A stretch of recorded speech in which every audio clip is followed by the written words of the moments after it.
Aí, ó, professor Lustosa na área, atendendo a pedidos. Hoje, 5 questõezinhas da banca Instituto Consulplan.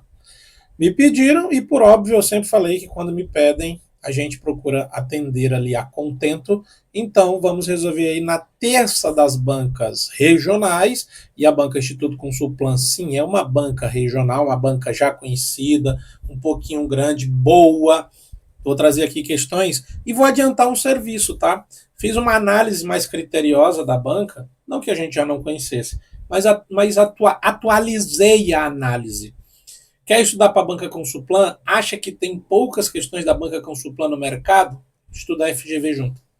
A banca Consulplan é uma cópia da banca FGV, com questões muitíssimo parecidas, muitíssimos.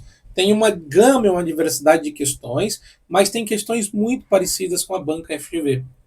Quando você compara ali uma a uma, você vê que existe uma similaridade.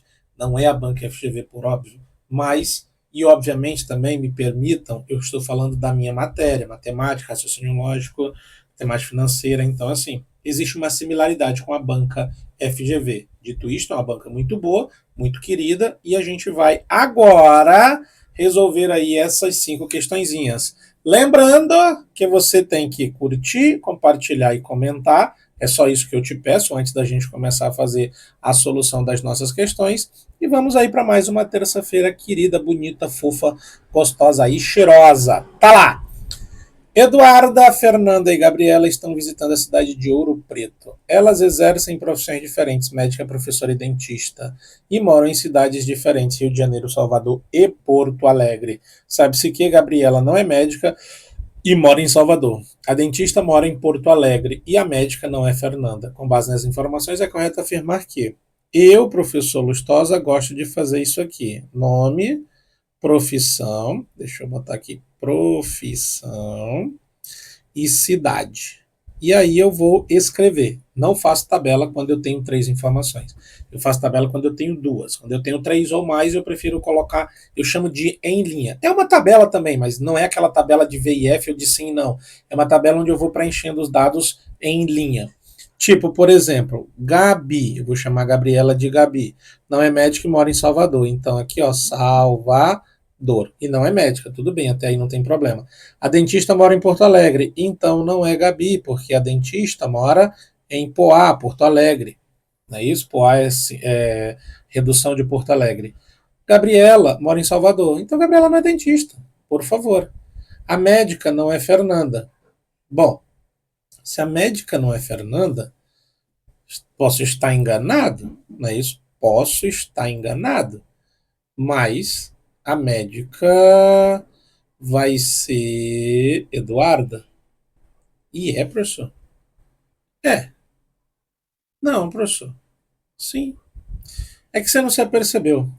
A médica não é Fernanda. Mas também, Gabriela não é médica. Eu já tinha lido lá em cima.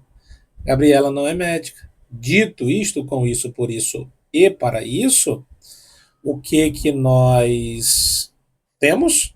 Se a médica não é Gabriela e se a médica não é Fernanda, eu posso, por dedução óbvia e lógica, dizer que a médica é Eduarda. Eduarda. Isso já definido. E aí ficou fácil minha vida. Porque ao saber, ou lembrar que Gabriela não é médica e a médica não é Fernanda, e deduzir que Eduarda é a médica, eu tenho só 3 espaços a completar. Depois que eu coloquei as informações. O espaço de Fernanda, dentista, a cidade de Rio de Janeiro, para Eduarda Médica, e a profissão de professora para Gabriela. E agora você vai para as alternativas. Eduarda é professora, não é médica. Gabriela não é professora, não, ela é a professora, que diz que ela não é. Fernanda mora em Porto Alegre. Isso mesmo, Fernanda mora em Porto Alegre. A professora mora no Rio. Não, que mora no Rio é a médica. Hum, brilhou, professor. Brilhou, brilhou, brilhou. Peguei. Peguei. Vai pra frente, né? Vai. Durante uma colônia de férias em uma fazenda, serão disponibilizadas 40 bicicletas para as crianças. Em cada passeio em grupo serão utilizadas 12. São 40. Em cada passeio vai usar 12. Para garantir a segurança, a coordenação decidiu que em qualquer passeio, pelo menos uma bicicleta deverá estar equipada com GPS localizador. Para garantir a validade desta regra, no mínimo, quantas bicicletas precisam ser equipadas com GPS? Se em cada grupo de 12, pelo menos uma tem que ter GPS, eu posso ter até 11 sem GPS. Se pelo menos uma tem que ter GPS, eu posso ter até 11 sem. Mas os grupos de 12 são aleatórios. Então, nesse grupo, uma tem GPS, 11 não tem. Até 11 não ter. Inclusive, é o máximo que pode não ter GPS. São as 11.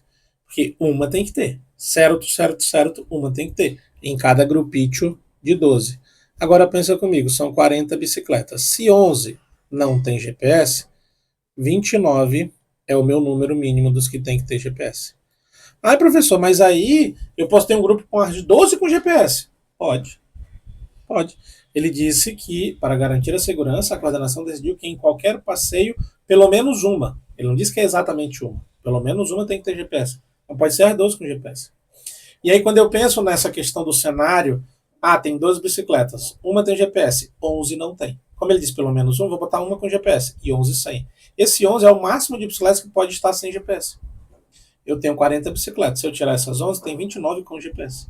Para garantir a veracidade da regra, que em cada grupo de 12, pelo menos uma tem GPS e os grupos são aleatórios, eu tenho que ter 11 sem GPS e 29 com GPS.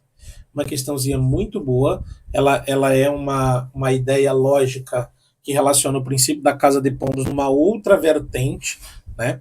Não dividindo todo mundo, que é que ele falou em cada grupo de 12, mas ele não disse que formam 3 grupos de 12 e sobram 4 bicicletas. Das 40, por qualquer cenário que eu montar um grupo de 12 bicicletas, pelo menos uma tem que ter GPS. Então, no máximo 11 sem GPS. E no mínimo 29 com GPS. Ele pediu o número mínimo. Muitíssimo interessante a questão do número 2. Muito. Eu gosto muito desse tipo de questão.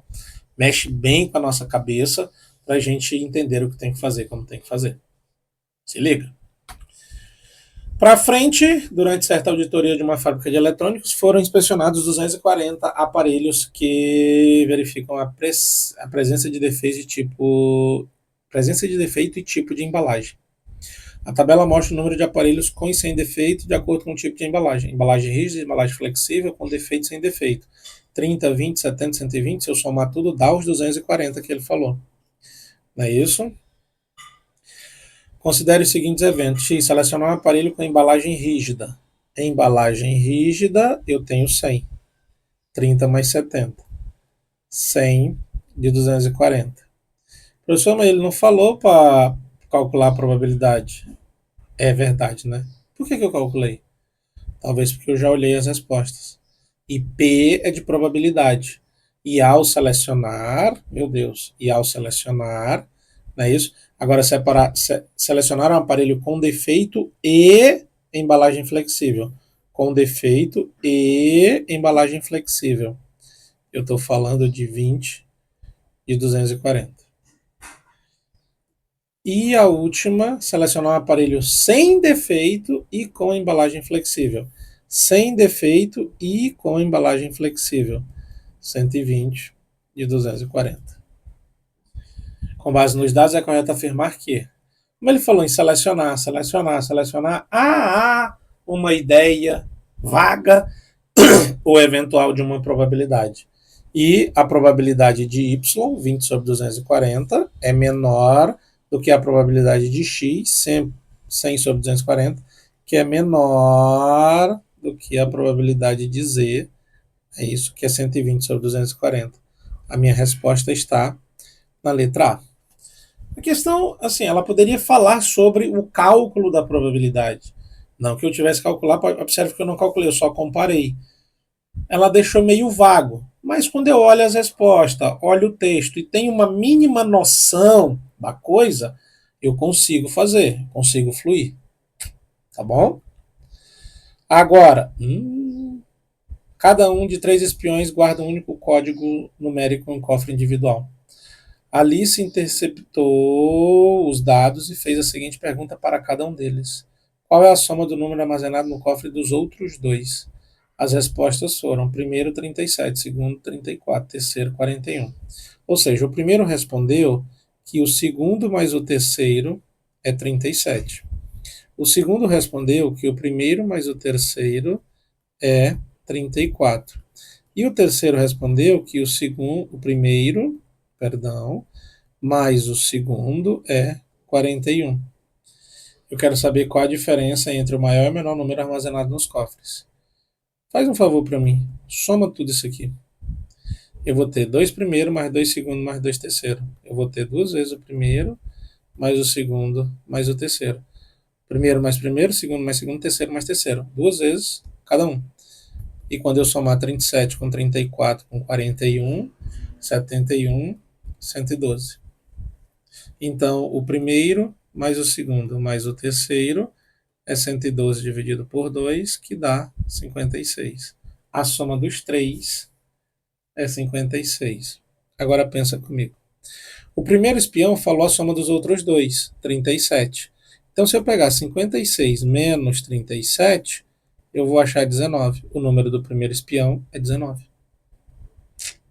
Se ligou no detalhe? Ele deu a soma dos outros dois, 37. Então, se eu pegar o 56, que é a soma dos três, e tirar os 37, que é a soma dos outros dois, a dele dá 19. Verdade, professor. Agora, se eu pegar os 56 e tirar os 34, que foi o que o segundo falou, que é a soma do primeiro e do terceiro, primeiro, terceiro, 34. Então, se eu subtrair, 22. Então, 22 é o número do segundo espião. E da mesma forma, se eu retirar dos 56 os 41, que o terceiro falou, que é a soma do primeiro e do segundo, sobram 15. Então, o número do terceiro espião é 15. Porque o terceiro está falando do primeiro e do segundo, que a soma é 41. Então, se eu tirar, sobra 15, que é o número dele. E essa é a conta, baseada nessa conta. Agora, quem que tem mais? 22. Quem que tem menos? 15. Qual é essa diferença? 7. Tá lá. Questãozinha de equação, bem estruturadinha, meio que um sisteminha, só que eu não preciso me bolear muito. Tem 2 primeiros, mais 2 segundos, mais 2 terceiro. Quando eu somo lá, olhando como é, dá 112. Quando eu divido, então, primeiro, mais segundo, mais terceiro, dá 56. Se tu olhar os dados, isso vai acontecer. E aí, quando eu fizer a diferença, pá, achei o número de cada um. Muito tranque. Muito tranque. E a última, lembrando que sempre a gente faz 5 por dia, 5 por vez. Né? Durante um campeonato de xadrez escolar, cada vitória de um aluno rendia 10 pontos, enquanto cada derrota resultava na perda de 5 pontos. Considerando que não existe a possibilidade de uma partida terminar empatada, se um estudante participou de 30 partidas e terminou o torneio com 165 pontos, quantas partidas ele venceu? Entre vitórias e derrotas, ele jogou 30 vezes. Ele ganha 10 pontos na vitória e perde 5 pontos na derrota. E ele fez 165 pontos. Eu tenho um sistema de equação. Eu quero saber quantas partidas ele venceu. Tá fácil. Tá ruim não. Sisteminha filé. Multiplica aqui por 5. Só por 5 mesmo. Vai. 5 vitórias mais 5 derrotas é igual a 150. 10 vitórias menos 5 derrotas é igual a 165. Soma essas duas. As derrotas foram embora. 5 mais 10, 15 vitórias. 150 mais 165, 315. As vitórias são 315 dividido por 15. As vitórias são 315 dividido por 15, 31 por 15 dá 2, 2 vezes 15 dá 30, subtrai dá 1, baixo 15 por 15 dá 1, 1 vezes 15, 15, subtrai deu nada. Pá, ali rápido, né? Ou seja, eu ganhei 21 vezes. E perdi 9. Justo. 21 vezes 10, 210. 9 vezes 5, 45. 210 menos 45, 165. Ganhei 21 e perdi 9, 21 mais 9 dá 30. Filé. Filé, filé, filé. E você viu que o Instituto Consuplan é um queridão. E nós seguimos, dentro da nossa metodologia do Segue a Regra, trabalhando com questões, aprendendo com questões, melhorando com questões, não é isso? Você sabe que aqui nesse canal a gente prioriza, né, a questão da resolução das questões e a teoria na prática, não é isso?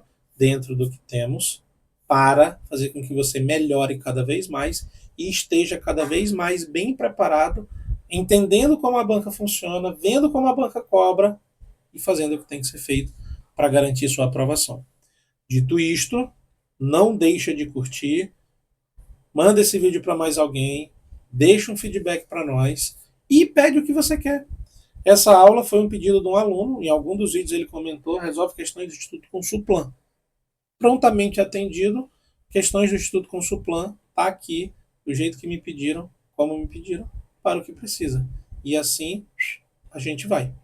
Girando a roda, fazendo acontecer no que tem que fazer acontecer para que você ou vocês consigam chegar no tão sonhado resultado da aprovação de vocês. Tamo junto? Contem comigo. Vamos lá, firme e forte, até a nossa tão sonhada aprovação. Beijo no coração, fiquem com Deus, bons estudos e até qualquer hora dessa, porque a gente está, né, trabalhando para cada vez mais trazer conhecimento aqui no canal, gerar valor para vocês e fazer com que vocês melhorem e cheguem onde vocês querem chegar, que é na aprovação. Valeu!